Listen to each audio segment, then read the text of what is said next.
الحمد لله رب العالمين،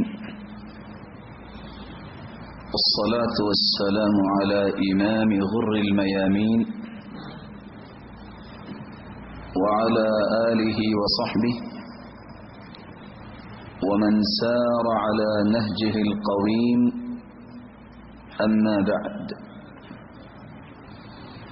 فأعوذ بالله من الشيطان الرجيم. بسم الله الرحمن الرحيم. فلولا فضل الله عليكم ورحمته في الدنيا والآخرة لمسكم فيما أفضتم فيه عذاب عظيم. وقال عز من قائل: ولولا فضل الله عليكم ورحمته لكنتم من الخاسرين. لائق التکریم سامعین مکرم، اللہ رب العزت ہم سب کے خالق و مالک ہیں، جس نے ہمیں مٹی سے پیدا کیا ہے. انسان کی تخلیق دو چیزوں سے ہوئی. انسانی جسم اللہ تعالی نے مٹی سے بنایا ہے، اور اس جسم کی نشو و نما کے لیے اس کی ضروریات اور غذا کا بندوبست بھی اللہ نے مٹی سے ہی کیا ہے. دوسری چیز، اس جسم کے اندر اللہ تعالی نے روح کو داخل کیا ہے، اور روح چونکہ اللہ نے آسمانوں سے بھیجی ہے،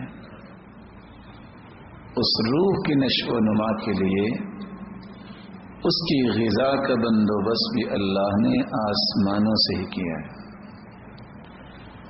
جس طرح مٹی سے بنایا گیا یہ جسم، اگر اس کی غذا کا خیال نہ کیا جائے تو یہ جسم بیمار ہو جاتا ہے.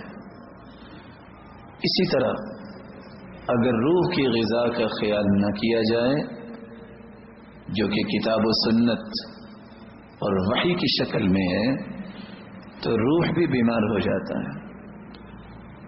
اور یہ ایک حقیقت ہے جس پہ آپ بھی اتفاق کریں گے کہ جسم انسان کا جتنا بھی خوبصورت ہو، توانا ہو، طاقتور ہو، اگر روح کا رشتہ اس جسم سے توڑ دیا جائے تو اس جسم کی کوئی قیمت نہیں رہتی. تو اصل انسانی زندگی کی قیمت روح کے ساتھ ہے. اس لیے جتنے بھی انبیاء آئے وہ روحانی طبیب بن کے آئے، روح کی پرواز کو ہر وقت مینٹین رکھنے کے لیے تعلیمات دیتے رہے. اور یہ بھی ایک حقیقت ہے، کل شیء یرجع الی اصلہ، ہر چیز ایک نہ ایک دن اپنے اصل کی طرف پلٹ کے جائے گی. مٹی سے بنایا گیا جسم ایک نہ ایک دن مٹی میں ہی واپس چلا جائے گا، اور آسمانوں سے آنے والی روح، اس کو واپس جانے کے لیے طاقت کی ضرورت ہے. اور طاقت اس کو کیسے ملے گی؟ جب قرآن و سنت کی روشنی میں انسان زندگی گزارتا ہے. اگر تو اس طاقت کو حاصل کیا گیا تو ہر آسمان پر اس کو خوش آمدید کہا جائے گا، وگرنہ جسم تو شاید مٹی کی پہلی تہ میں ہو، روح کو ساتوں زمینوں کے نیچے کا قیدی بنا دیا جائے گا. اللہ رب العزت ہمیں محفوظ فرمائے. آج کی ہماری اس گفتگو کا محور 3 نکات ہوں گے. رحمت کیا ہے، اور دوسرا نقطہ، رحمت کہ ہم مستحق کیسے بن سکتے ہیں، اور تیسرا نقطہ کون سے ایسے اعمال ہیں کہ ہم اللہ کی رحمت کے مستحق نہیں بن سکیں گے، محروم کر دیے جائیں گے۔ رحمت اس کا مطلب ہے مہربانی کرنا، شفقت کرنا، معاف کرنا، مغفرت کرنا۔ اور امام جرجانی رحمت اللہ علیہ رحمت کی تعریف کرتے ہوئے فرماتے ہیں، الرحمت ہی ارادت ایصال الخیر۔ رحمت کا مطلب یہ ہے اللہ رب العزت اس پہ رحمت کا نزول فرماتے ہیں، اس کو خیر و برکت سے نوازنے کا ارادہ فرماتے ہیں۔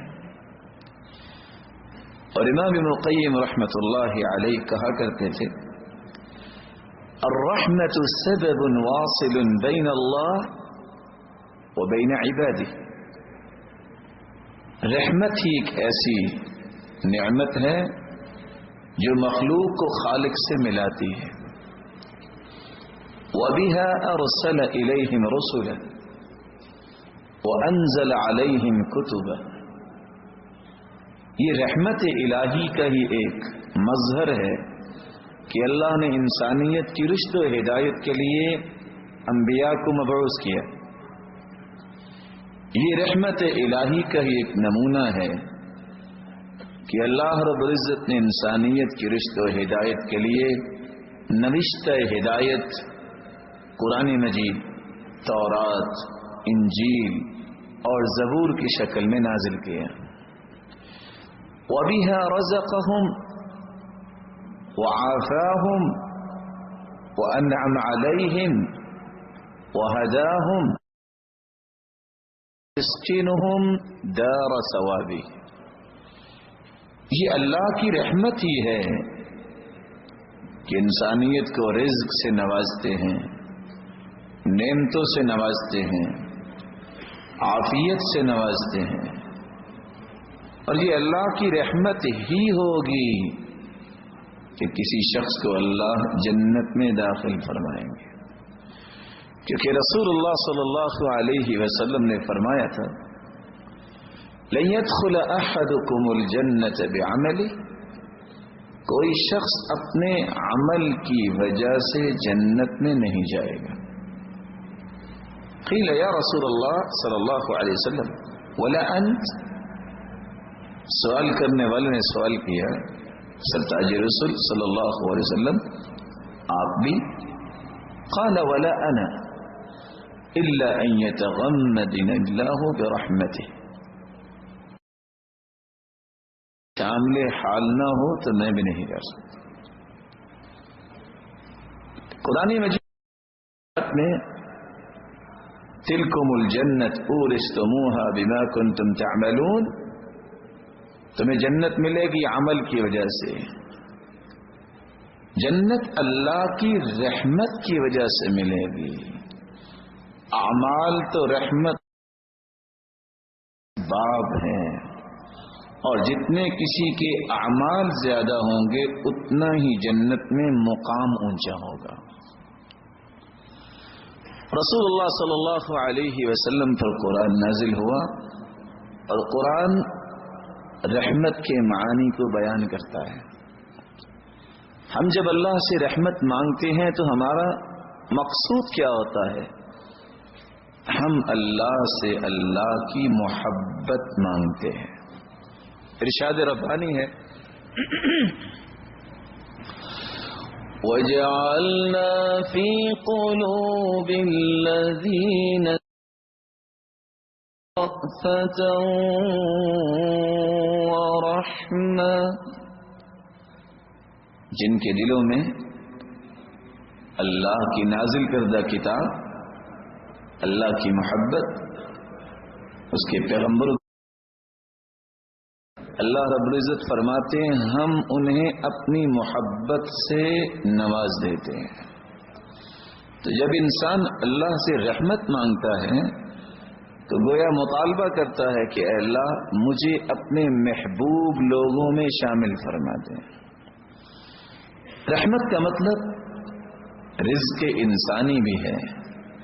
جب انسان کہتا ہے اے اللہ مجھے رحمت سے نواز دے، اس کا مطلب یہ بھی ہوتا ہے کہ مجھے حلال، طیب اور وافر رزق سے نواز دے۔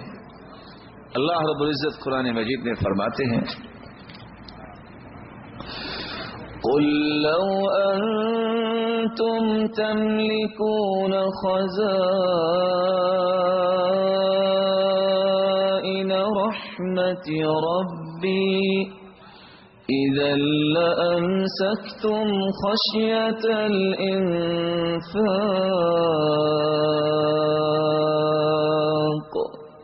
وَكَانَ الْإِنسَانُ قَتُورًا۔ اے میرے پیارے پیغمبر صلی اللہ علیہ وسلم، قل آپ فرما دیجئے لو انتم تملکون خزائن رحمت ربی، اگر اللہ کی رحمت کے خزانے تمہاری ہاتھوں میں دے دیے جائیں تو تمہارے ہاتھوں میں جو ہی یہ خزانے آئیں گے تم انسانیت کو مار ڈالو گے۔ کیوں؟ بخل کی وجہ سے تم خرچ ہی نہیں کرو گے کہ کہیں ختم نہ ہو جائیں۔ یہ اس رب کی رحمت کے خزانے ہیں جو نہ ختم ہونے والے ہیں۔ یہ وہی ہے جو جانتا ہے کس کو کیا دینا ہے اور کس کو کب دینا ہے۔ تو انسان جب اللہ کی رحمت مانگتا ہے تو اللہ کی محبت مانگتا ہے، اللہ سے وافر رزق مانگتا ہے، اور جب انسان مایوسیوں کا شکار ہو جاتا ہے تو پھر رحمت الہی طلب کرتا ہے۔ مردہ اور بنجر زمینوں کو جس طرح بارش آباد کرتی ہے، اسی طرح مرجھائے ہوئے دلوں کو بھی زندگی عطا کرتی ہے یہ بارش۔ تو رحمت الہی سے مراد بارش بھی ہے۔ قرآن مجید میں اللہ رب العزت فرماتے ہیں وَهُوَ الَّذِي يُنَزِّلُ الْغَيْثَ مِن بَعْدِ مَا قَنَطُوا وَيَنشُرُ رَحْمَتَهُ وَهُوَ الْوَلِيُّ الْحَمِيدُ۔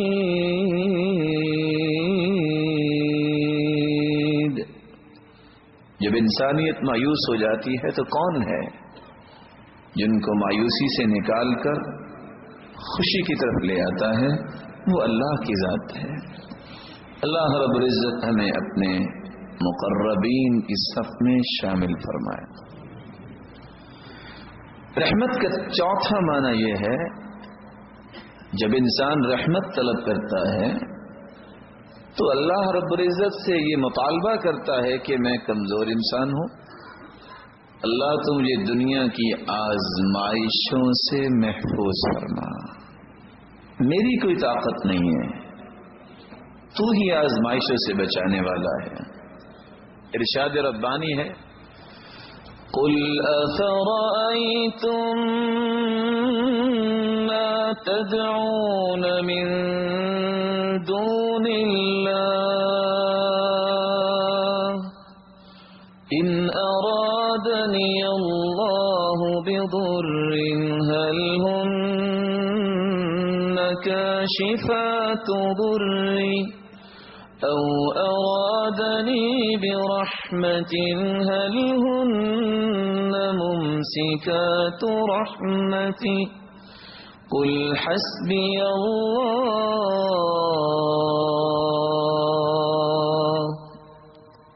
اے میرے پیارے پیغمبر صلی اللہ علیہ وسلم، قل آپ ان لوگوں سے فرما دیجئے افرأیتم ما تدعون من دون اللہ، ایک بات تو بتاؤ، اللہ کے علاوہ جن کو تم پکارتے ہو، ان ارادنی اللہ بضر هل ہن کاشفات ضر، اگر اللہ کا یہ فیصلہ ہو جائے کہ مجھے کوئی دکھ پہنچنا ہے تو یہ سارے مل کے اس دکھ کو دور کر سکتے ہیں؟ او ارادنی برحمت هل هن ممسکات رحمتی. اور اگر اللہ کے یہ پیغمبر کو رحمت سے نوازنا ہے، آزمائشوں سے بچانا ہے، تو کوئی طاقت مجھے کوئی تکلیف دے سکتی ہے؟ کیسے ہو سکتا ہے؟ طاقت تو اللہ کے پاس ہے. اس لیے ان سے کہہ دو تمہارا تعلق ان سے ہے، قل حسبی اللہ، مجھے میرا رب ہی کافی ہے جو رحمتوں والا ہے اور جو آزمائشوں سے محفوظ کرنے والا ہے.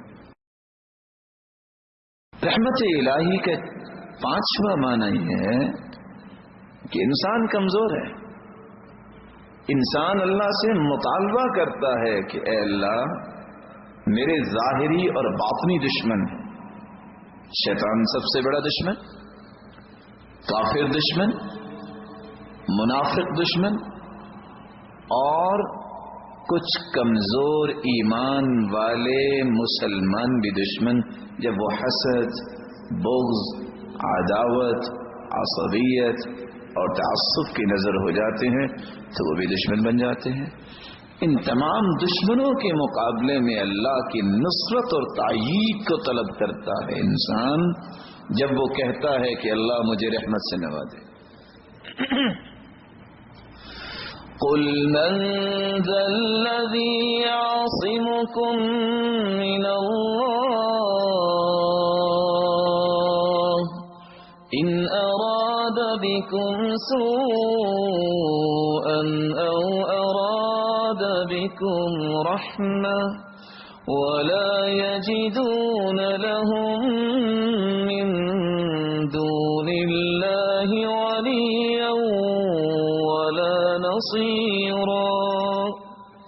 قل من ذا الذي يعصمكم من الله، اے میرے پیارے پیغمبر صلی اللہ علیہ وسلم آپ ان سے کہہ دیجئے من ذا الذي يعصمكم من الله ان اراد بكم سوءا، اگر اللہ نے یہ فیصلہ کر لیا ہے کہ تمہیں دشمن کا سامنا کرنا ہے اور دشمن چاروں طرف سے امڑ آیا ہے، کوئی ہے تمہیں بچا جائے؟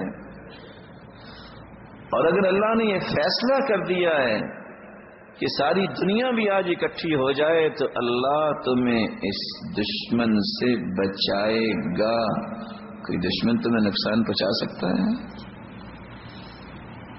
اس لیے یقین کر لو جو اللہ کے علاوہ اپنے دل کو لگا لیتے ہیں کسی اور چیز سے، لا یجدون لهم من دون اللہ ولیا ولا نصیرا، اللہ کے علاوہ کوئی مددگار ان کو میسر نہیں آئے گا. میں اپنی بات کو ایک لمحے کے لیے روکنا چاہوں گا. ایک چھوٹا سا سوال کر سکتا ہوں آپ بھائیوں سے؟ آپ سب میرے بھائی ہیں ماشاءاللہ. کس کس کو بات سمجھ آ رہی ذرا ہاتھ تو کھڑا کریں. پوچھ بھی سکتا ہوں کہ میں نے کتنی باتیں بیان کر دی؟ بتائیے. دینی مجلس کا نا ایک تقدس ہوتا ہے. میری خواہش یہ ہے جو ہم نے سلف کے بارے میں پڑھا، سنا اور نیک لوگوں کو دیکھا. اسامہ بن شریک رضی اللہ تعالیٰ عنہ کہا کرتے تھے جب اللہ کے رسول ہمیں قرآن و حدیث کی بات بتاتے حدیث تھی تو صحابہ کرام اس طرح بیٹھتے کأن علی رؤوسہم الطیر، جیسے ان کے سروں پہ پرندے بیٹھے ہیں. ویسے ہو سکتا ہے کوئی ضروری کام ہی ہو، کوئی ساتھی اٹھ کے ادھر جاتا ہے کوئی ادھر جاتا ہے، امید ہے کام ختم ہو ہی ہوں گے.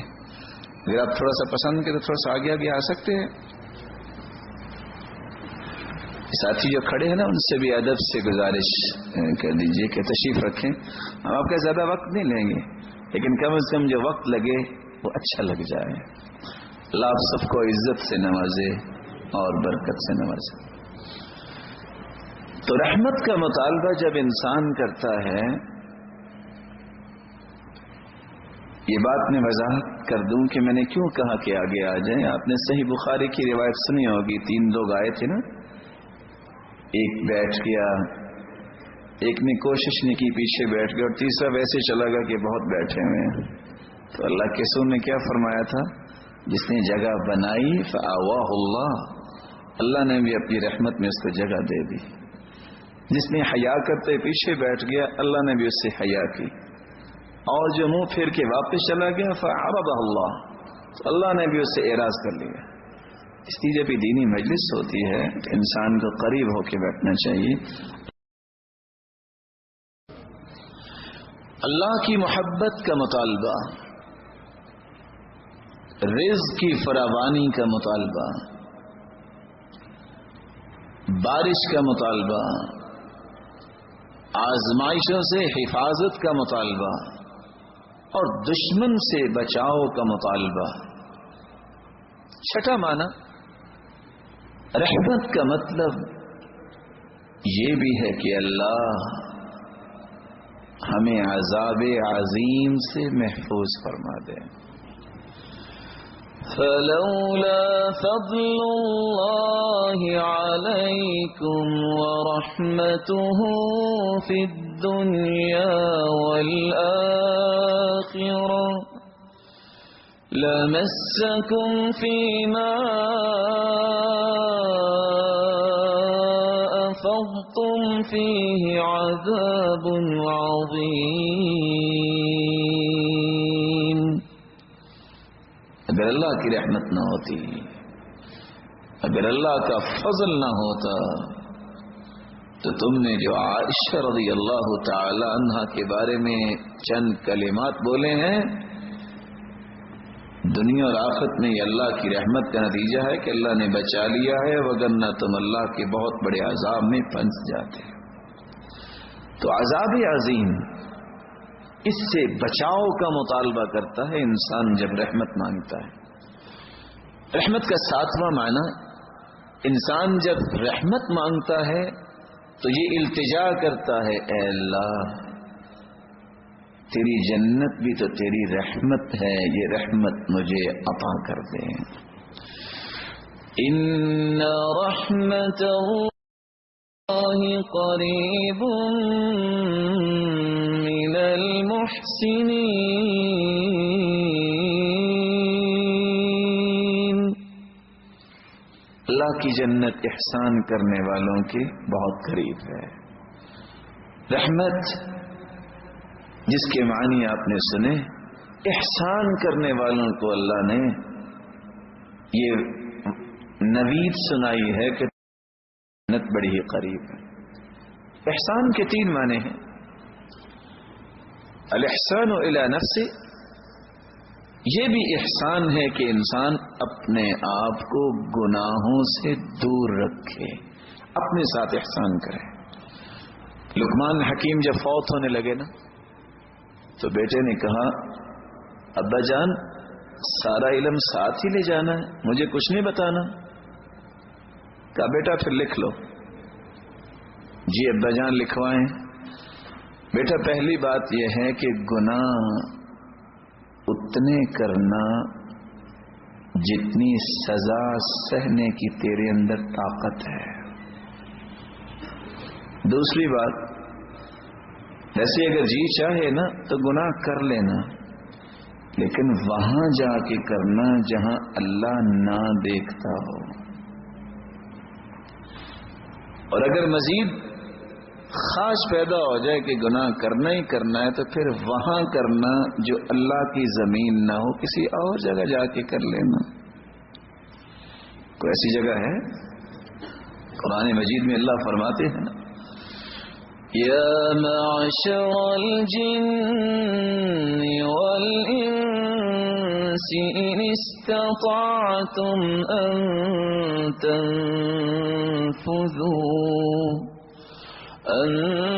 تنفذوا من اقطار السماوات والارض فانفذوا لا تنفذون إلا بسلطان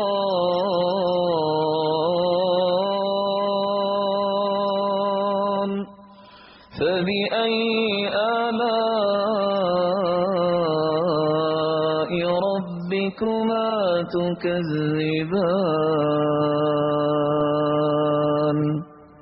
انسانوں، جنوں، اگر تمہاری طاقت ہے تو زمین و آسمان سے باہر نکل جاؤ. کوئی نکل سکتا ہے؟ کہاں جائے گا؟ پوری کائنات کا بادشاہ کون ہے؟ هو اللہ. اس لیے لقمان حکیم کیا کہہ رہا ہے؟ گناہ کی اگر خواہش پیدا ہو جائے تو وہاں کرنا جہاں اللہ نہ دیکھتا ہو. آج کل کی نوجوان نسل سمجھتی ہے کہ دروازہ بند کیا ہے، لاک لگا لیا، کون دیکھتا ہے؟ کون دیکھتا ہے؟ علیم بذات الصدور. یہ تو تم کچھ کر رہے ہو، کچھ دیکھ رہے ہو تو اللہ تمہیں دیکھتا ہے. تمہارے دلوں میں اٹھنے والے جذبات سے بھی واقف ہے تو کون ہے؟ اللہ. اور میں اس بات کو سمجھانے کے لیے ایک چھوٹی سی آیت ہے، اتنی مبارک آیت ہے، وہ پیش کرنے سے پہلے ایک چھوٹا سا سوال کروں گا تاکہ بات سمجھ آ جائے کہ ہم کہاں کھڑے ہیں. آپ میں سے کس کس کے گھر میں درخت ہے؟ پریشانی ہو نا، میں کچھ نہیں کہوں گا آپ کو. یہ بتا سکتا ہے کہ اس کے گھر میں جو درخت ہے اس پہ پتے کتنے ہیں؟ بولے. چلو کوئی یہ بھی بتا سکتا ہے دنیا کا کیلکولیشن کا نظام اگر اکٹھا کر لیا جائے، جو جدہ میں جتنے درخت ہیں اس کو کیلکولیٹ کیا جائے، اس میں پتے کتنے ہیں؟ ممکن ہے؟ امپاسبل، ممکن نہیں ہے. پوری کائنات کی شجرکاری وہ سمندروں میں ہے یا خشکی میں؟ قرآن کیا کہتا ہے؟ وَمَا تَسْقُطُ مِن وَرَقَةٍ إِلَّا يَعْلَمُهَا. ایک پتا بھی کسی درخت سے گرتا ہے یا لگتا ہے، کس کو علم ہے؟ اس رب کے بارے میں یہ ذہن بنا کے انسان گناہ کرتا نا کہ اللہ نہیں دیکھ رہا. میں نے چٹکی لگا لی ہے، جو چاہوں چینل کھول سکتا ہوں، جو چاہوں میں سائٹس کھول سکتا ہوں. میں ایک مثال دے رہا ہوں. آپ تو ماشاءاللہ نیک لوگ ہیں، امید ہے آپ میں سے تو کوئی ایسا نہیں ہوگا، لیکن ایسے ہی کرتے ہیں نا کہ کون اللہ دیکھ رہا ہے. ہم تو چھپ گئے ہیں. لا تخفى علیہ خافیہ. اللہ کے سامنے کوئی چیز مخفی اور خفیہ ہے ہی نہیں. اللہ کا علم بہت وسیع ہے. اللہ رب العزت ہمیں یقین نصیب فرما دے. احسان یہ ہے، اپنے ساتھ احسان کرو. سب سے پہلے سے بچاؤ تاکہ یہ اللہ کے عذاب سے بچ جائے. احسان کا دوسرا معنی یہ ہے ان تعبد اللہ کأنک تراہ فإن لم تكن تراہ فإنہ یراک. عبادت اتنی خوبصورتی سے کرو کہ تم اللہ کو دیکھ رہے ہو. اگر یہ تصور نہیں بن پایا تو یہ یقین تو کرنا ہی چاہیے کہ میرا رب مجھے دیکھ رہا ہے. یہ بھی احسان ہے. اور احسان کی تیسری کیفیت یہ ہے الاحسان الی الناس، لوگوں کے ساتھ خیر خواہی اور ہمدردی کے پہلوؤں کو غالب کرنا.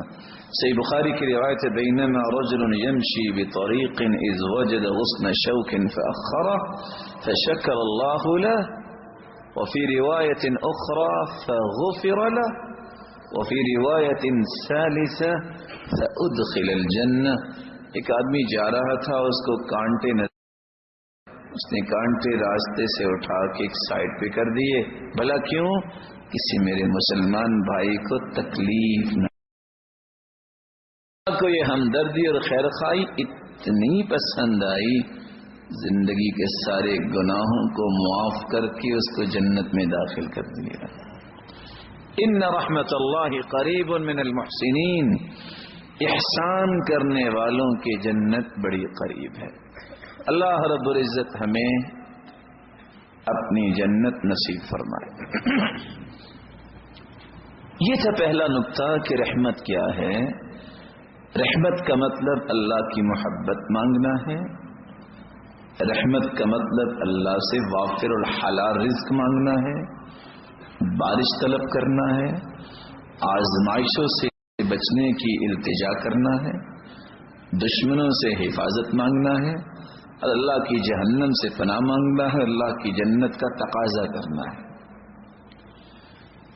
دوسرا نقطہ، کون سے ایسے اعمال ہیں کہ جن کو کرنے سے ہم اللہ کی رحمت کے مستحق بن جائیں گے۔ سب سے پہلا عمل، اللہ کی رحمت اس کو ملتی ہے جس کا تعلق قرآن مجید سے مضبوط و مربوط ہو جاتا ہے۔ جتنا انسان کا تعلق قرآن سے مضبوط ہوتا ہے اتنا وہ اللہ کی رحمت کا زیادہ مستحق بنتا ہے۔ ارشاد ربانی ہے، وَنُنَزِّلُ مِنَ الْقُرْآنِ مَا هُوَ شِفَاءٌ وَرَحْمَةٌ لِّلْمُؤْمِنِينَ وَلَا يَزِيدُ الظَّالِمِينَ إِلَّا خَسَارًا۔ ہم نے قرآن کو شفا بنا کے اتارا ہے اور رحمت بنا کے اتارا ہے۔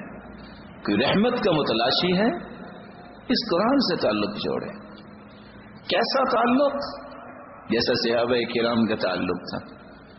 عمر رضی اللہ تعالیٰ عنہ کو دیکھیے، تھے تو انسان ہی نا، لیکن کتنے پیارے انسان، سبحان اللہ۔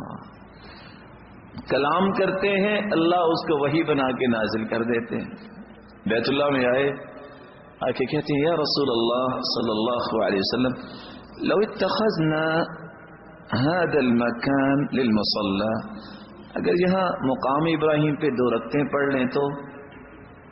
ابھی ادھر بات کی ہے، ہواؤں اور فضاؤں میں تیرتے ہوئے جبریل آئے اور قرآن کی آیت لے کے آگے، واتخذوا من مقام ابراہیم مصلى۔ عمر کی رائے وحی بن کے آ گئی۔ اللہ کے رسول صلی اللہ علیہ وسلم کے پاس تشریف لائے، کہتے یا رسول اللہ صلی اللہ علیہ وسلم، دخل علیک البر والفاجر ولو امر بالحجاب۔ آپ کے پاس نیک لوگ بھی آتے ہیں، برے لوگ بھی آتے ہیں، اگر آپ مومنوں کی ماؤں کو پردے کا حکم دے دیں تو۔ لیکن اللہ کے رسول تو اس وقت تک کوئی حکم نہیں دے سکتے تھے جب تک اللہ کا حکم نہ ہو۔ ابھی یہ بات ہوئی، ادھر سے جبریل امین آئے اور پردے کی آیات نازل ہو گئی۔ سبب کیا ہے؟ حالانکہ ہمارا یہ ایمان ہے، اس کائنات میں سب سے اعلیٰ ابو بکر۔ حدیث کے الفاظ ہے، ارحم امتی بامتی ابو بکر، میری امت میں سب سے رحیم دل کون ہے؟ ابو بکر۔ واشدہم فی امر اللہ عمر، اور دین میں سب سے سخت کون ہے؟ عمر۔ واصدقہم حیاء عثمان، اور سب سے زیادہ حیا والے کون ہیں؟ عثمان۔ واقضاہم علی، اور فیصلے کی صلاحیت اللہ نے کس کو دے رکھی ہے؟ علی رضی اللہ تعالی عنہ۔ واقرأہم ابی بن کعب، اور سب سے بڑے قاری کون ہیں؟ ابی بن کعب۔ وافرادہم زید بن ثابت، اور فرائض اور وراثت کے متعلق گہرائیاں جاننے والے سب سے زیادہ صحابی کون ہیں؟ زید بن ثابت۔ واعلمہم بالحلال والحرام معاذ بن جبل، اور حلال و حرام کے کن کو حاصل ہے؟ معاذ بن جبل رضی اللہ تعالی عنہ۔ ولکل امۃ امین، وامین هذه الامہ ابو عبیدہ ابن الجراح رضی اللہ تعالی عنہ۔ ہر امت کے امانت دار ہوتے ہیں، لیکن میری امت کا امین ابو عبیدہ بن جراح ہے۔ عمر رضی اللہ تعالیٰ عنہ سے کسی نے سوال کیا کہ آپ کی خواہش کیا ہے؟ انہوں نے ابو عبیدہ کی طرف اشارہ کیا، اس طرح کے لوگوں کا ایک کمرہ بھرا ہوا ہو، بس میری یہ خواہش ہے۔ کیا مطلب؟ کہ اس طرح کے امانت داروں کا اگر کمرہ بھرا ہو، باقی بچا کا ہے، پوری دنیا تو ان کے قدموں میں لا رکھ دے گا، امانت داری کی وجہ سے۔ عمر رضی اللہ تعالیٰ عنہ کی رائے قرآن کیوں بنتی؟ عبداللہ ابن عمر رضی اللہ تعالیٰ عنہ اس کی حقیقت کھول رہے ہیں. كان اذا دخل البيت نشر المصحف قرأ فيه. عمر جب گھر میں آتے تو سب سے پہلے قرآن کھول کے بیٹھ جاتے، جب تک قرآن سے سیر نہ ہو جاتے کوئی اور کام نہ کرتے. ہر نئے دن کا آغاز قرآن مجید کی تلاوت سے. آج میں اور آپ اللہ کی رحمتوں سے دور کیوں ہوتے ہیں؟ ہر نئے دن ہم کوشش کرتے ہیں اخبار میرے ہاتھ میں آ جائے. یہ تو رات انسانوں نے لکھی ہے جس کو وہی سمجھ کے انسان پابندی کرتا ہے. اللہ کی وحی کو پڑھو جس میں اللہ نے ہدایت رکھی ہے. یہ تو چند انسانوں کی بنائی ہوئی باتیں، نہ جانے کتنا سچ ہے اور ہو سکتا ہے اس میں جھوٹ بھی ہو، لیکن بھلا اللہ کی کلام میں بھی کوئی ایسی بات ہو سکتی ہے؟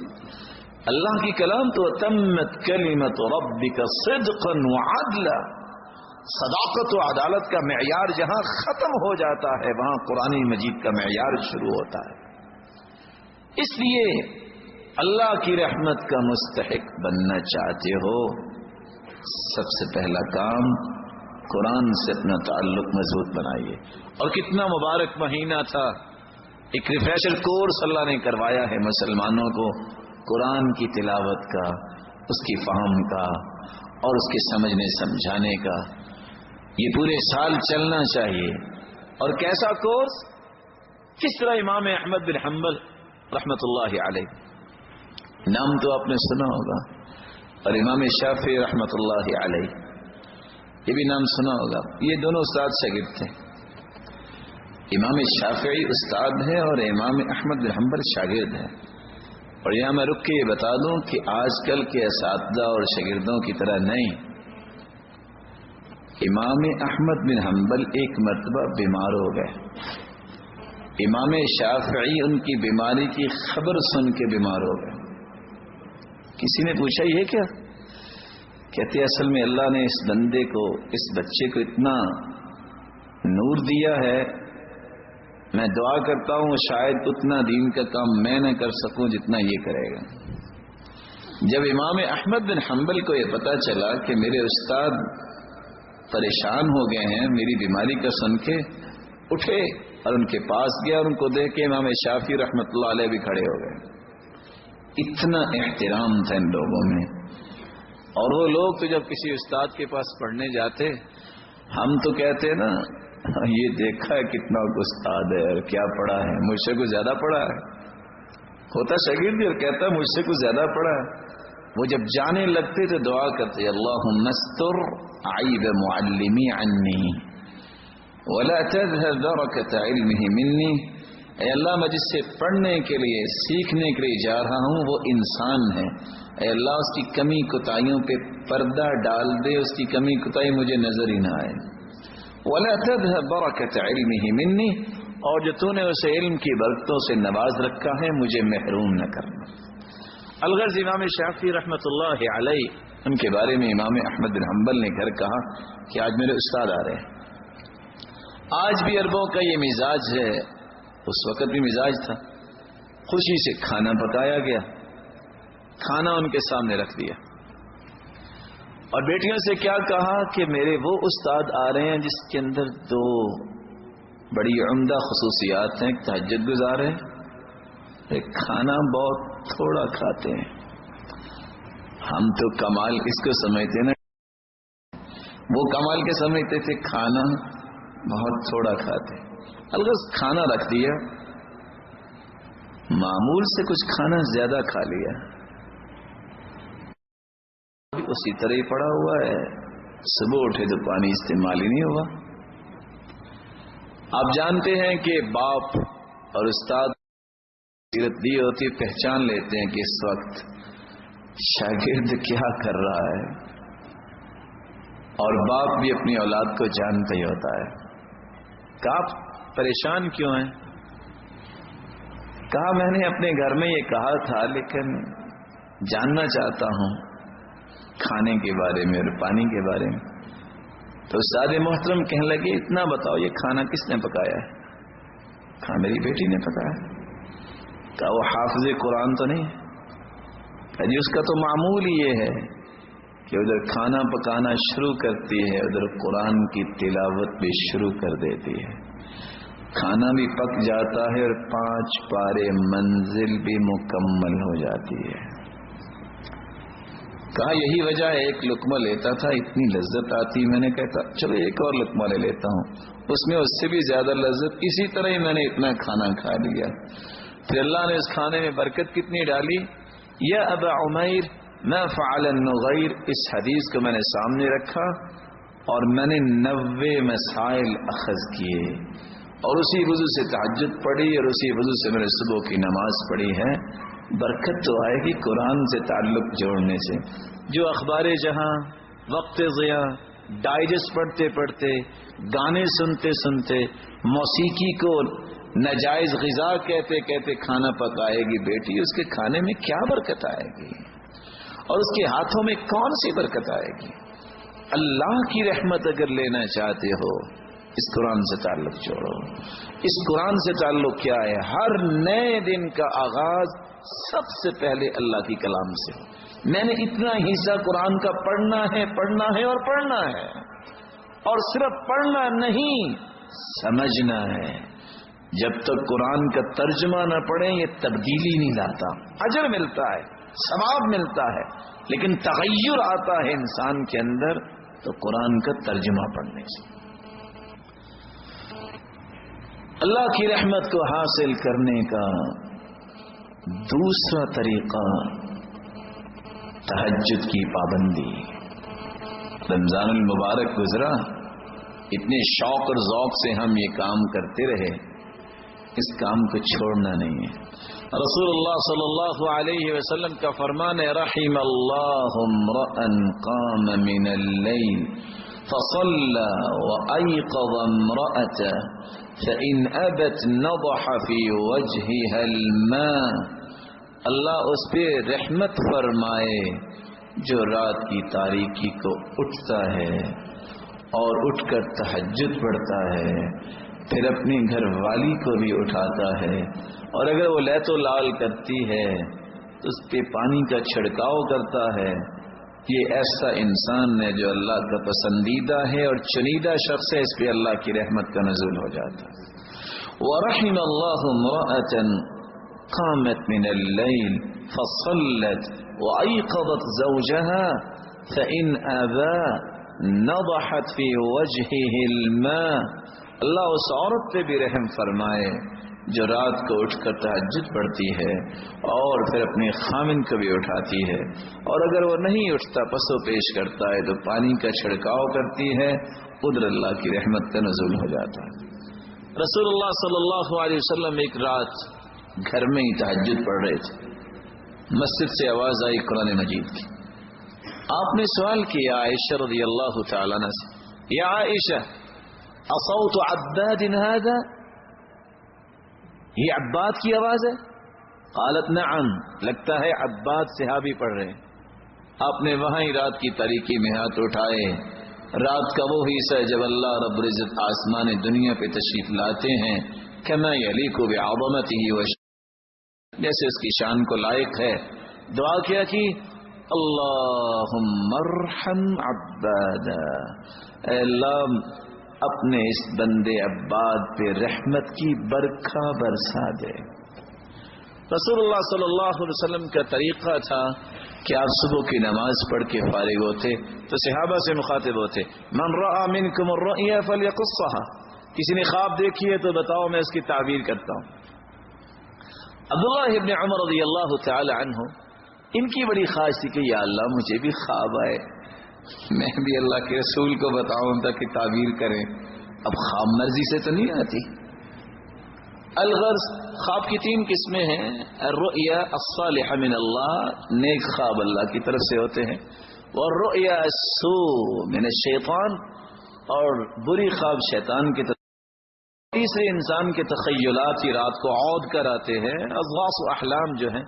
الغرض ایک دن عبداللہ بن عمر کو خواب آ گئی، خواب آئی، بھاگے مسجد کو، نماز پڑھی، صحابہ تشریف فرماتے، ایک کی تعبیر ہوئی، دوسرے کی وقت نہیں ملا، گئے اپنی بہن کے گھر حفصہ رضی اللہ تعالی عنہ کے گھر، کہا مجھے خواب آئی ہے تو میں تعبیر پوچھنا چاہتا ہوں۔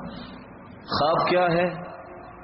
میں رات سویا ہوا تھا، ایک آنے والا آیا، دوسرا آیا، اور دونوں نے مجھے اٹھایا اور مجھے لے کے چل پڑے۔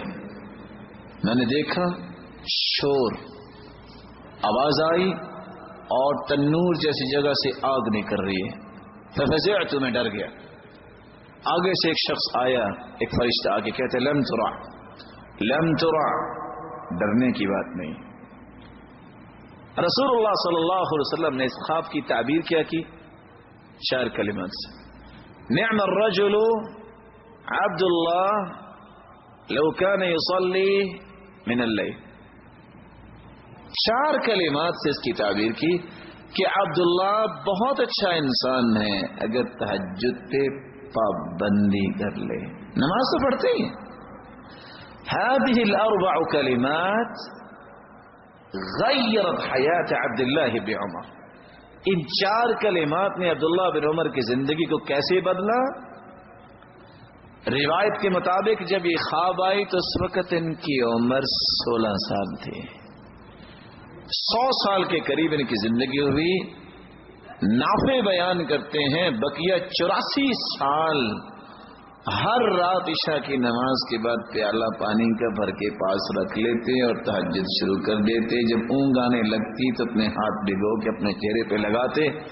چند دن گزرے، خواب آئی، اللہ کے رسول صلی اللہ علیہ وسلم کے پاس دوبارہ آ گئے، یا رسول اللہ صلی اللہ علیہ وسلم، خواب پھر آ گئی، تعبیر فرمائیے۔ جی خواب کیا ہے؟ میں جنت میں چلا گیا ہوں اور جنت میں ایک ریشم کا ٹکڑا ہے اور میں اس کے اوپر بیٹھا ہوں، اور میں بیٹھے بیٹھے دائیں طرف آنکھ اٹھاتا ہوں تو مجھے اڑا کے ادھر لے جاتا ہے، میں جدھر کو خواہش کرتا ہوں یہ ریشم کا ٹکڑا مجھے اڑا کے ادھر لے جاتا ہے۔ آپ نے خواب کی تعبیر کیا کی؟ نعم الرجل عبد اللہ لو كان يصلي، عبداللہ بہت اچھا انسان ہے اگر یہ تہجد کی پابندی کر لے۔ اور یہاں رک کے 2 باتیں میں اور کہنا چاہوں گا۔ تہجد نصیب ان لوگوں کو ہوتی ہے جو اللہ کے پیارے ہوتے ہیں، عام لوگوں کو نصیب نہیں ہوتی، کیونکہ عبداللہ ابن مسعود رضی اللہ تعالی عنہ کہا کرتے تھے، ان العبد اذا اذنب الذنب فيحرم به قيام الليل، جب بندہ گناہ کرتا ہے تو اللہ اس کو سے محروم کر دیتے ہیں۔ اور امام غزالی نے سچ کہا تھا نا، آج لوگ کہتے ہیں جی نماز پڑھی ہے، کہتے جی نہیں، یہ نہ کہو میں نے نماز نہیں پڑھی، کہو میں اتنا بد نصیب ہوں، بدبخت ہوں کہ مجھے اللہ نے اپنے سامنے کھڑا ہونے کے لائق ہی نہیں سمجھا۔ یہ چھوٹی بات نہیں ہے، یہ مت کہو کہ میں نے نماز نہیں پڑھی، یہ کہو میں اتنا بے نصیب ہوں، بدبخت ہوں کہ مجھے اللہ نے اپنے سامنے کھڑا ہونے کے لائق ہی نہیں سمجھا۔ ربیعہ بن کعب رضی اللہ تعالیٰ عنہ رات کی تاریکی میں اپنے استاد کی خدمت پر توجہ دے رہے ہیں، پانی لے کے آئے اللہ کے رسول کے لیے وضو کروانے کے لیے، فرماتے فأتیت بوضوئہ وحاجتی، میں آپ کی ضروریات اور پانی لے کے آیا۔ جب میں نے وضو کروایا تو اللہ کی رسول اتنے خوش ہوئے، فرمایا سل ربیعہ کیا مطالبہ ہے بتاؤ، میں اللہ سے دعا کرتا ہوں اللہ پورا کر دیں گے۔ مطالبہ کیا کیا؟ اسألک مرافقتک فی الجنہ، اللہ کے رسول یہ نسبت اور یہ قسمت مجھے بڑی پیاری لگتی ہے کہ آپ مخدوم ہوں میں خادم ہوں، دعا کر دیجئے جنت میں بھی ایسے ہم اکٹھے ہی نظر آئیں۔ قال او غیر ذلک، کہا میرے صحابی کچھ اور؟ قال هو ذاک یا رسول اللہ صلی اللہ علیہ وسلم، اللہ کے رسول جنت میں آپ کی صحبت مل جائے اس سے بڑا بھی کوئی انعام ہے؟ فرمایا فأعنی علی نفسک بکثرۃ السجود، چاہتے ہو کہ جنت میں تم میرے ساتھ ہو تو پھر کثرت سے نوافل پڑھا کرو، قیامت کے دن تم میرے ساتھ نظر آؤ گے۔ اب اس حدیث پہ تھوڑا سا غور کیجئے. آج کا استاد اگر شاگرد کو کہے مانگو کیا مانگتے ہو, کتنی لمبی لسٹ پیش کرے گا. یہ الگ بات ہے وہ دے یا نہ دے. اور دوسری بات, یہاں نوافل کی بات ہو رہی ہے. اتنے ایسے ماشاءاللہ اصحاب عقل و دانش بیٹھے ہوں گے کہ جنہوں نے رمضان میں بھی سنتیں چھوڑی ہوں گی, اور میری بات سننے والے کتنے ایسے ہوں گے جنہیں رمضان میں تراویح بھی چھوڑی ہوگی. رسول اللہ صلی اللہ علیہ وسلم نے کتنی خوبصورت بات بتائی. 5 مرلے کے پلاٹ کے لیے پوری زندگی وقف کرتا ہے انسان, میرا مکان بن جائے. یہاں اللہ کے رسول فرماتے ہیں من صلی 12 رکعہ فی یوم و لیلہ بنی لہ بیت فی الجنہ. 12 رکعتیں جو دن اور رات 24 گھنٹے میں پڑھ لیتا ہے, 4 قبل الظہر ورکعتین بعدها ورکعتین بعد المغرب ورکعتین بعد العشاء ورکعتین قبل صلاة الفجر, 4 ظہر سے پہلے, 2 ظہر کے بعد, 2 مغرب کے بعد, 2 عشاء کے بعد, 2 فجر سے پہلے. یہ 12 رکعتیں جو پڑھ لے اللہ رب العزت اس کا جنت میں گھر بنا دیتے ہیں. یہ گھر نہیں جو دنیا میں ہے, وہاں تو ایک چھوٹے سے چھوٹا خیمہ جو ہے وہ کتنا ہوگا, عرضها 60 میلا, 60 میل تو اس خیمے کی چوڑائی ہوگی, اور مٹی کا نہیں بنے گا. ان فی الجنت لخیمۃ مجوفۃ من لؤلؤ, موتی کے اندر خیمہ ہوگا جس کی چوڑائی 60 میل ہوگی. یہاں سے باہر کتنا ہے جی؟ تو ہے اتنا انسان جس کے 60 میل لمبائی کا مالک ہو؟ ایسا خیمہ کبھی کسی نے دیکھا ہے؟ لیکن ہر روز انسان اللہ کی جنت میں گھر بنا سکتا ہے. لیکن اس سے بڑی بدقسمتی کیا ہے کہ رمضان کے مہینے میں بھی انسان کو یہ نصیب نہ ہو. رمضان کے مہینے میں بھی انسان اس پہ توجہ نہ دے. انسان پھل جب پکا ہوا ہو پھر بھی نہ کھائے, اس سے بڑی محرومی کوئی نہیں ہے, اس سے بڑی بدبختی کوئی نہیں ہے. اللہ رب العزت ہمیں محفوظ فرمائے اور ہمیں توفیق سے نوازے کہ ہم اللہ رب العزت کے انعامات کے مستحق بننے والے بن جائیں. رسول اللہ صلی اللہ علیہ وسلم نے تیسرا طریقہ بیان کیا ہے اللہ کی رحمت کو حاصل کرنے کا. انسان اپنے اندر نرمی پیدا کرے. رحم اللہ رجلا سمحا اذا باع سمحا اذا اشترى سمحا اذا قضى سمحا اذا اقتضى. اللہ کی رحمت ہوگی اس پہ جو خریدتا ہے کوئی چیز تو نرمی کے ساتھ. کیسے؟ السلام علیکم ورحمۃ اللہ وبرکاتہ, میرے محترم مجھے یہ چیز چاہیے. نرمی, یہ نہیں اوے تیرے پاس آئیے دے دے گا وہ.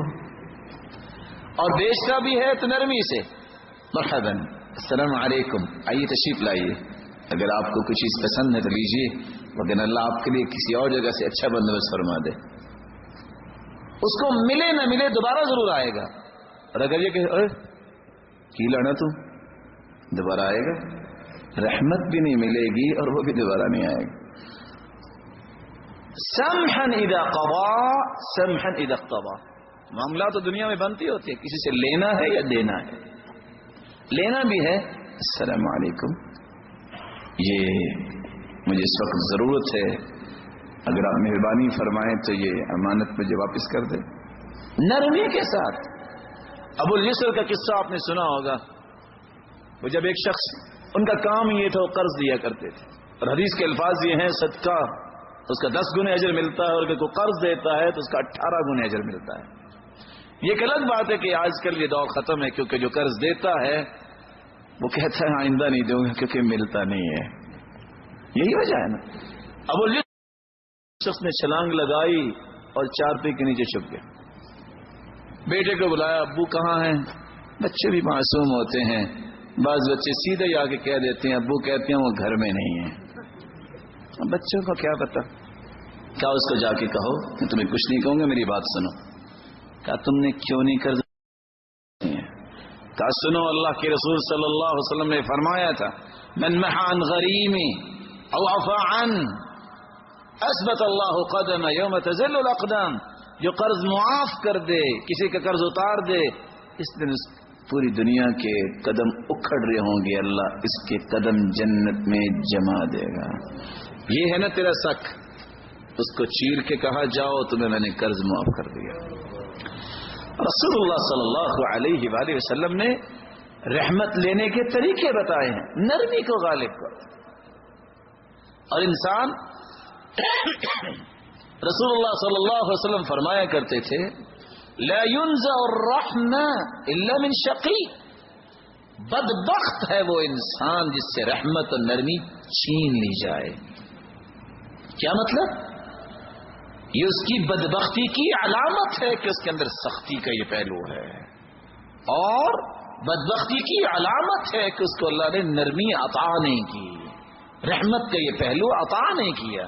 انما یرحم اللہ، اللہ تعالی رحمت کرتے ہیں الرحماء، جن لوگوں پہ رحم کرنے والے ہیں۔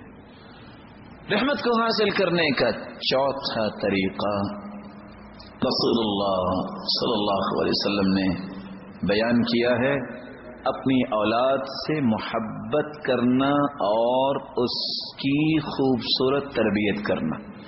جاء عربی الى رسول اللہ صلی اللہ علیہ وسلم، ایک دیہاتی اور بدوی شخص آیا اور اس نے آ کے دیکھا کہ صحابہ اپنے بچوں کو چمکار رہے ہیں، ان کو بوسہ دے رہے ہیں۔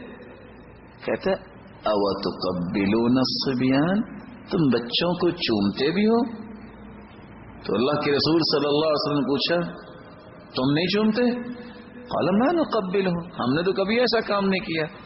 فرمایا املک ان نزع اللہ من قلبک الرحمہ، اگر تیرے دل سے اللہ نے رحمت کھینچ لی ہے تو پھر میں کیا کر سکتا ہوں۔ رسول اللہ صلی اللہ علیہ وآلہ وسلم نے اس لیے قریش کی عورتوں کی تعریف کی ہے، احناہ علی ولدہ ارعاہ علی زوجہ، سب سے زیادہ ان کی تعریف کی کس وجہ سے؟ خامدوں کی بہترین اہتمام کرنے والی ہیں اور اپنے بچوں کی خوبصورت تربیت کرنے والی ہیں اور ان پہ ٹوٹ کے شفقت کرنے والی ہیں۔ رسول اللہ صلی اللہ علیہ وآلہ وسلم نے رحمت کو حاصل کرنے کا پانچواں طریقہ بتایا ہے، جب کسی کو چھینک آئے اور وہ الحمدللہ کہے تو کیا کہنا چاہیے؟ اور جس کو چھینک آئے اسے کیا کہنا چاہیے؟ بول نہیں رہے ساتھی، نہیں یاد؟ یہدیکم اللہ ویصلح بالکم۔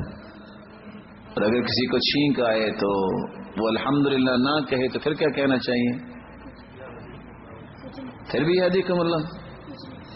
امام بخاری رحمت اللہ علیہ نے صحیح بخاری میں باب باندھا ہے، باب لا یشمت العاطس اذا لم یحمد اللہ، جب چھینک مارنے والا الحمدللہ نہیں کہتا تو اس کو یرحمک اللہ بھی نہیں کہتے۔ اللہ کے رسول صلی اللہ علیہ وسلم تشریف فرما تھے، ایک شخص کو چھینک آئی، اس نے کہا الحمدللہ، آپ نے فرمایا یرحمک اللہ۔ دوسرے کو چھینک آئی اور وہ خاموش رہا، آپ بھی خاموش رہے۔ پوچھتا ہے یا رسول اللہ شمتہ لم لم تشمتنی، آپ نے اس کو تو دعا دی، مجھے کیوں نہیں دعا دی؟ فرمایا اس نے اللہ کی تعریف کی، میں نے دعا دے دی، تو نے اللہ کی تعریف نہیں کی، تجھے دعا کیوں دوں؟ لیکن اگر کسی کو 1 2 3 4 مرتبہ چھینک آ جائے تو پھر کیا کہنا چاہیے؟ بولے؟ لگتا ہے اس مسجد میں تقریریں ہوتی ہیں، درس نہیں ہوتے، تقریر سمجھتے ہیں؟ تقریریں ہوتی ہیں اور درس ہوتے ہیں دینی اور ربانی بنانے کے لیے، بات دل میں اتارنے کے لیے۔ یہ بہت چھوٹے مسائل ہیں، بچوں کے ہیں۔ جب 3 مرتبہ کسی کو چھینک آئے تو الحمدللہ وہ کہے تو کہتے ہیں شفاک اللہ، اللہ تجھے شفا دے۔ ایک صحابی جب ان کو 3 مرتبہ چھینک آئے تو آپ نے فرمایا شفاک اللہ، کہتے اللہ کے رسول صلی اللہ علیہ وسلم یہ کیا؟ فرمایا انت مزکوم، تمہیں تو زکام لگا ہوا ہے، تو میں نے دعا دی ہے شفاک اللہ، اللہ آپ کو شفا دے۔ یہدیکم اللہ ویصلح بالکم۔ چلو اس سے ملتا جلتا مسئلہ بھی ہے، اگر کسی کو جمائی آئے تو، بلکہ اس سے پہلے اگر چھینک آئے تو کیا کرنا چاہیے؟ پورے زور سے چھینک لگانی چاہیے۔ کچھ لوگوں کا ذہن ہوتا ہے چھینک لگاؤ 10 گھروں تک آواز جائے، هذا من خلاف المروءة. رسول اللہ صلی اللہ علیہ وسلم نے فرمایا کہ کس کی چھینک آئے ہاتھ سے کپڑے سے جس طرح بھی ہو سکتا ہے اس کو روکو. یہ بہت ہی عیب کی بات ہے, یہ بہت ہی بے ادبی کی بات ہے کہ کسی کے سامنے بیٹھ کے اس کے منہ کے سامنے چھینک لگانا, یا یہ ہے کہ جان بوجھ کے زور لگانا کہ چلو پتہ چلے کہ چھینک کتنی بڑی مارتا ہے. یہ ادب کی بات نہیں ہے, یہ کوئی کمال کی بات نہیں ہے. یہ بہت بڑی بےہودگی ہے کہ انسان اس طرح کے پہلوؤں کو اپنے اندر پیدا کرے. اگر جمائی آئے تو کیا کرنا چاہیے؟ کون سا ہاتھ رکھنا چاہیے؟ آپ کو کبھی جمائی نہیں آئے؟ جی بولے. دایاں ہاتھ کے بایاں, سیدھا یا الٹا؟ دو باتیں, سیدھا الٹا بھی کہا کس نے؟ الٹا بایاں. چلو ہم اللہ کے رسول صلی اللہ علیہ وسلم کا طریقہ ہی دیکھتے ہیں. آپ دایاں ہاتھ رکھتے تھے کہ بایاں ہاتھ؟ الٹا. ما تساءب نبی اللہ قط, اللہ کے رسول کو پوری زندگی جمائی آئی نہیں. الٹے سیدھے کی بات ہی کیا ہے. لیکن اگر کسی کو جمائی آ جائے تو کیا کرنا چاہیے؟ اذا تساءب احدکم فلیکظمہ ما استطاع. اگر کسی کو جمائی آئے تو اس کو جس طرح بھی روک سکتا ہے روکے. راوی نے باقاعدہ کر کے دکھایا, اپنے چہرے اپنا ہاتھ رکھو اور اس انگوٹھے انگلی کے ساتھ اپنے نوز کو بھی بند کرو, کیونکہ جب انسان منہ کھول کے ہاں ہاں کرتا ہے وحی کمن ہو شیطان جو ہے نا وہ کہہ کر لگاتا ہے دیکھو اس کے پاس کون سا عادت ہے, یہ کام کر رہا ہے. یہ چھوٹی چھوٹی باتیں جو ہیں یہ چھوٹی نہیں ہیں, یہ انسانیت کی بنیادیں ہیں جو اللہ کے رسول صلی اللہ علیہ وسلم نے سکھائی تھی. اللہ رب العزت ہمیں بھی سیکھنے کی توفیق عطا فرمائے. رحمت کو حاصل کرنے کا 7واں طریقہ الخوف والخشیہ والحیاء من اللہ. حیا جس کے اندر آ جائے, اللہ کا خوف جس کے اندر آ جائے وہ اللہ کی رحمت کا مستحق بن جاتا ہے. آج حیا کس طرح ختم ہو گیا ہے. عبداللہ ابن مسعود رضی اللہ تعالیٰ عنہ کہا کرتے تھے الایمان عریان, لوگوں ایمان بے لباس ہے. ولباسه الحیاء, اگر ایمان کو لباس پہنانا ہے تو حیا کرو. وزادہ التقوی, اور اگر اپنے ایمان کو مالدار کرنا چاہتے ہو تو متقی بن جاؤ. حیا جو ہے یہ انسان کو اللہ کی رحمت کا مستحق بناتا ہے. حیا کیا ہے؟ ہر ایسے پہلو سے بچنا جس سے انسان ان ادب و آداب سے اپنے آپ کو دور کر بیٹھے جو اللہ کے رسول نے صحابہ کرام کو سکھائے تھے. یہ ایسے پہلو جس سے انسان اپنی شخصیت پہ تانا لے آئے. رسول اللہ صلی اللہ علیہ وسلم نے کس طرح صحابہ کرام کو حیا سکھایا. کان اشد حیاء من العذراء فی خدرها, رسول اللہ صلی اللہ علیہ وسلم تو خود کمواری عورت سے بھی زیادہ حیا کرنے والے تھے. اور آج حالت یہ ہے کہ آج نیک سے نیک گھرانے بھی اس پہلو میں غفلت کا شکار ہو رہے ہیں. اللہ رب العزت ہر ایک کو حیا کی توفیق عطا فرمائے. اور کہنے والے بہت اچھا کہا, فلا والله ما في العيش خير ولا الدنيا إذا ذهب الحياء يعيش المرء ما استحيا بخير ويبقى العود ما بقي اللحاء إذا لم تغش عاقبة الليالي ولم تستحي فاصنع ما تشاء. اللہ کا خوف, قبر کی اندھیر کوٹری کسی کو یاد نہ ہو جو چاہے کر لے. اللہ کی قسم و زندگی میں کوئی خیر نہیں, اس انسان میں کوئی خیر نہیں جس کے اندر حیا نہیں ہے. اور انسان اس وقت خیر کے ساتھ رہتا ہے جب تک حیا کے ساتھ رہتا ہے, اور اس وقت ایمان بھی اس کا ختم ہو جاتا ہے، کیونکہ الایمان والحیاء قرنا جميعا فاذا رفع احدهما رفع الاخر.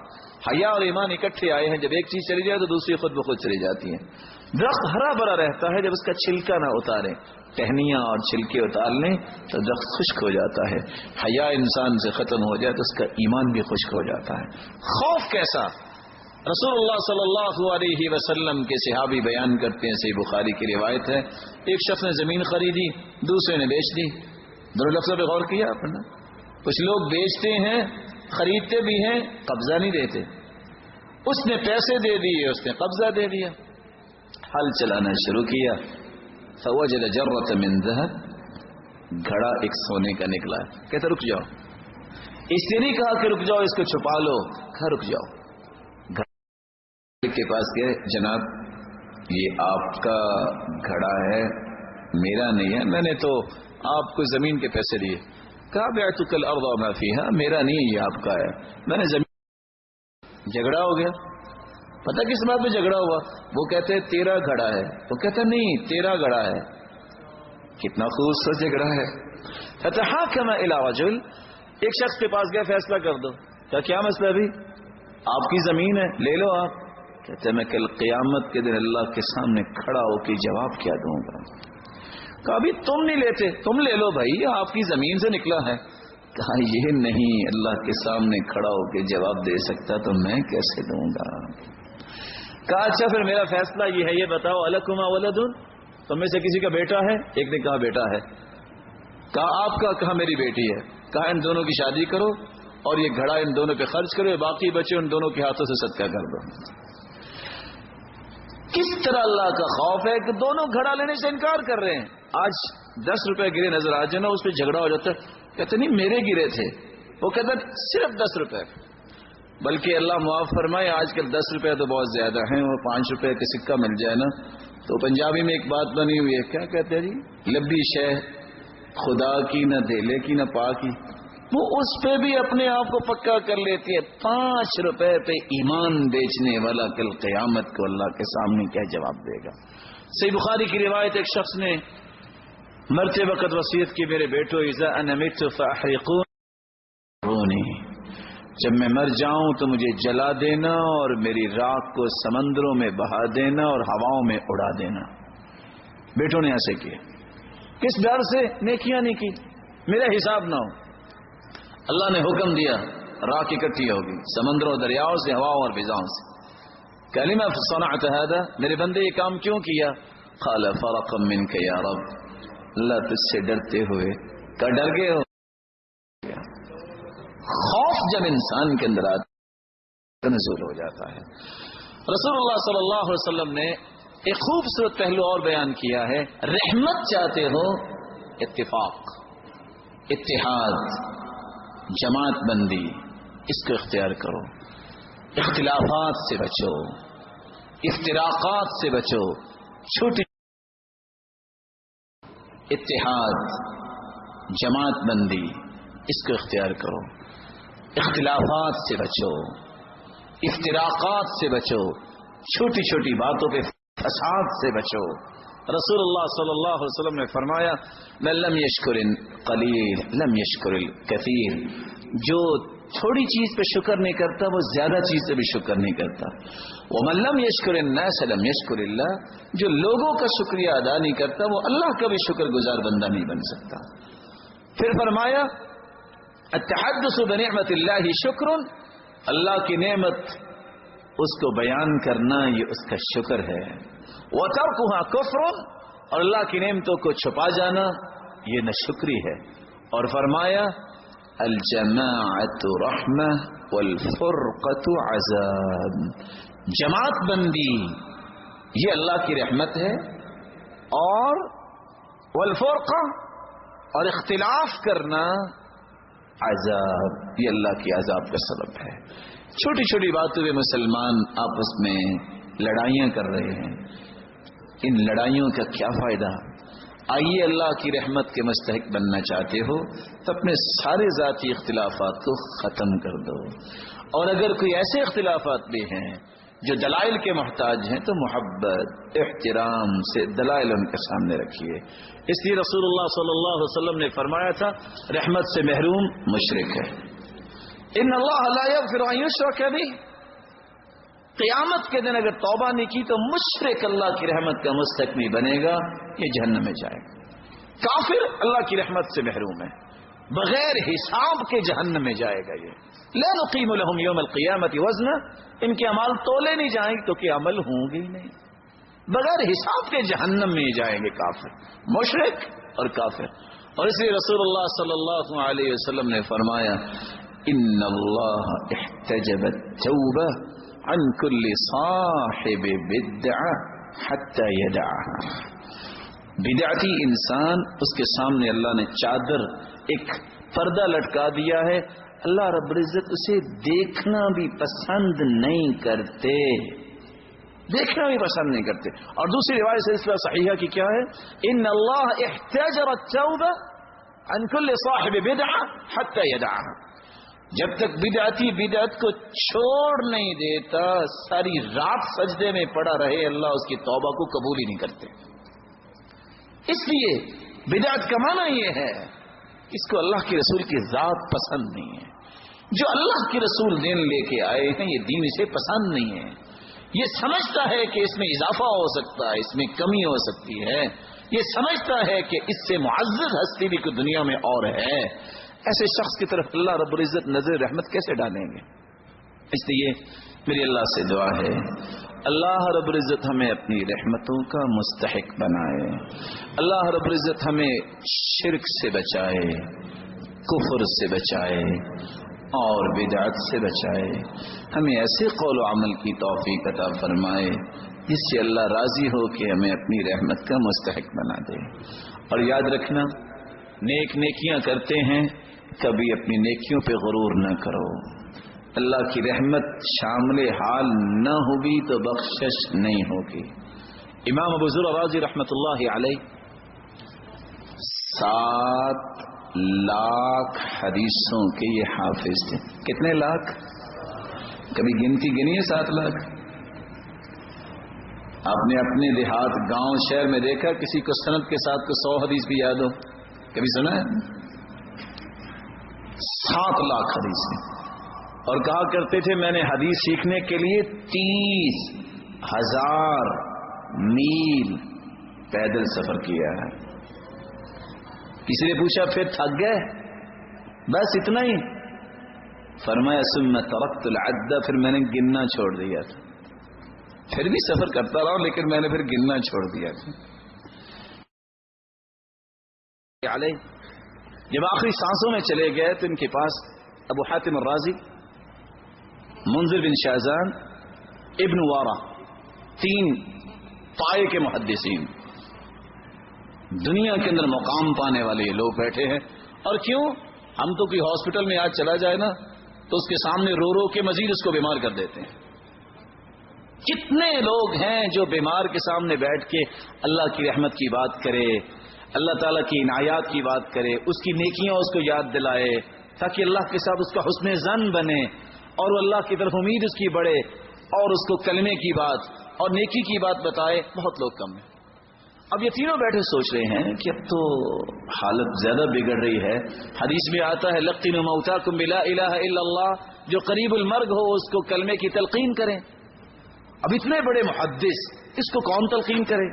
محدث وہ بھی تھے لیکن ابو ذر راضی تو ابو ذر راضی تھے. اور حدیث میں آتا ہے من کان آخر کلامہ لا الہ الا اللہ دخل الجنہ، جس کی زندگی کے آخری لمحات میں زبان پہ کلمہ جاری ہو جائے وہ جنت میں جائے گا. تینوں نے مشورہ کیا کیا؟ تلقین تو کر نہیں سکتے کیونکہ احترام بہت، اتنا بڑا انسان ہے. چلو ہم ایسا کرتے ہیں وہ حدیث جو ہے نا وہ اس کے سامنے پڑھتے ہیں تو ان کو یاد آ جائے گا. ایک نے شروع کیا حدثنا بندار قال حدثنا عبد الحمید بن جعفر عن صالح، جان بوجھ کے رک گیا تاکہ پتہ چلے شاید اس کو سند آگے آ نہیں رہی. دوسرا کہتے ٹھہرو میں مکمل کرتا ہوں. حدثنا بندار قال حدثنا عبد الحمید بن جعفر عن صالح ابن ابی عن صالح ابن ابی. ابھی یہ بات ہوئی تھی تو آخری سانسوں میں بزرگ راضی کہتے ہیں رک جاؤ، یہ حدیث میں سناتا ہوں تمہیں. حدثنا ابو عاصم قال حدثنا بندار عن عبد الحميد بن جعفر عن صالح بن ابي عريب عن كثير بن مرة الحضرمي عن معاذ بن جبل رضي الله تعالى عنه قال سمعت رسول الله صلى الله عليه وسلم يقول من كان آخر كلامه لا إله إلا الله دخل الجنة. راوی کہتے ہیں جب من كان آخر كلامه لا إله إلا الله اس لفظ سے پہنچے دخل الجنہ کے لفظ نہیں بولے، مسکرائے اور اللہ کے پاس چلے گئے. اور ابن حجر اسقلانی رحمۃ اللہ علیہ نقل کرتے ہیں مسکرائے کیوں ہوں گے، جیسا کہ ابن کثیر نقل کرتے ہیں اپنی تفسیر میں کہ جب آسیہ علیہ الصلوۃ والسلام کو نیزہ لگا اس کی وہ مسکرانے لگ گئے، تو لوگ کہتے ہیں دیکھو اس مجنونہ کی طرف، اس کی جان نکلو یہ مسکرا رہی ہے. ابن کثیر کیا لکھتے ہیں، اصل میں آسیہ نے دعا کی تھی رب ابن لی عندک بیتا فی الجنہ، اللہ جنت میں میرا اپنے پاس گھر بنا. اللہ نے وہ گھر دکھایا اور مسکرائی، ان کی جان نکل گئی. اسی طرح لا الہ الا اللہ کہاں ابو ذر رازی نے دخل الجنہ کے لفظ نہیں بولے. اللہ سے امید ہے کہ اللہ نے ان کو جنت دکھائی ہوگی.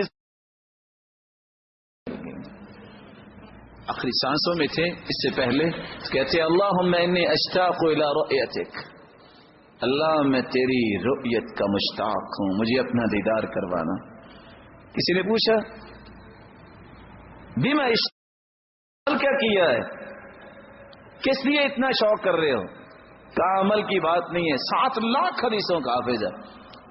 کہتا برحمتک یا رب، اللہ صرف تیری رحمت کی امید لے کے یہ خواہش کر رہا ہوں مجھے اپنا دیدار نصیب فرمانا. اللہم انا نسألک لذة النظر الى وجهک الکریم، اے اللہ ہم سب کو معاف فرما دے، ہمارے گناہوں کو معاف فرما، خطاؤں سے درگزر فرما. الہ العالمین جو روحانی جسمانی بیمار ہیں ان کی بیماریوں کو شفاؤں میں بدل دے، جو کسی مصیبت میں ان کی مصیبتوں کو خوشیاں بنا دے، جو کسی تنگی میں ان کی تنگی کو آسانیاں بنا دے. الہ العالمین صاحب اولاد ہیں، یہ بات سن رہے تو ان کی اولاد کو نیک بنا، دست و بازو بنا، آنکھوں کی ٹھنڈک بنا، صدقہ جاریہ بنا. اور جو بے اولاد ہیں ان کی جھولیوں کو بھی بار رونق بنا دے. الہ العالمین جو مال والے ہیں ان کے مال میں برکت فرما اور ان کو تقوی نصیب فرما، فتنوں اور آزمائشوں سے بچا. اے اللہ جو بے روزگار ہیں ان کو بھی تو تونگر بنا دے، مقروض کے غیبی خزانوں سے مدد فرما دے. الہ العالمین سب کو اپنی رحمتوں سے نواز دے، سب کو برکتوں اور عزتوں سے نواز دے. اور الہ العالمین ہمیں جب تک رکھنا ایمان سے رکھنا، جب بلانا تو ایمان کی خوبصورت کیفیت میں بلانا. جس راج اے اللہ تیرے گھر میں جمع ہیں ہمیں جنت الفردوس میں جمع فرمانا اور اپنے محبوب کی رفاقت نصیب فرمانا اور اپنے دیدار کا مستحق بنانا. وآخر دعوانا ان الحمد للہ رب العالمین.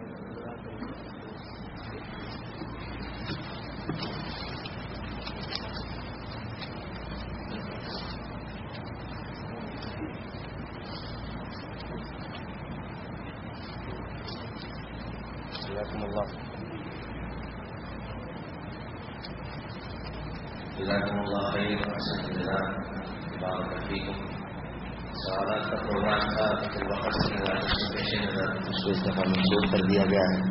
اللہ آپ سب کا آنا اپنی بارگاہ میں قبول فرمائے اور شیخ کا یہاں آنا ہمارے لیے باعث برکت بنائے. جزاکم اللہ خیر احسن جزاک. السلام علیکم ورحمۃ اللہ وبرکاتہ. جزاک اللہ خیر.